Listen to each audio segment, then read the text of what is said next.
The Treasure in the Forest by H.G. Wells. The canoe was now approaching the land. The bay opened out, and a gap in the white surf of the reef marked where the little river ran out to the sea.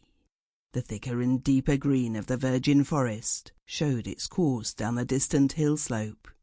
The forest here came close to the beach. Far beyond, dim and almost cloud-like in texture, rose the mountains like suddenly frozen waves. The sea was still save for an almost imperceptible swell. The sky blazed. The man with the carved paddle stopped. "It should be somewhere here," he said. He shipped the paddle and held his arms out straight before him. The other man had been in the forepart of the canoe, closely scrutinizing the land. He had a sheet of yellow paper on his knee. "Come and look at this, Evans," he said. Both men spoke in low tones, and their lips were hard and dry. The man called Evans came swaying along the canoe until he could look over his companion's shoulder. The paper had the appearance of a rough map. By much folding it was creased and worn to the pitch of separation, and the second man held the discoloured fragments together where they had parted. On it one could dimly make out, in almost obliterated pencil, the outline of the bay. "Here," said Evans, "is the reef, and here is the gap." He ran his thumbnail over the chart. "This curved and twisting line is the river.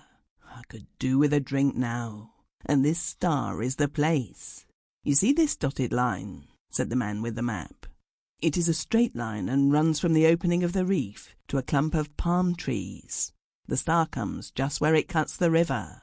We must mark the place as we go into the lagoon." "It's queer," said Evans after a pause, "what these little marks down here are for.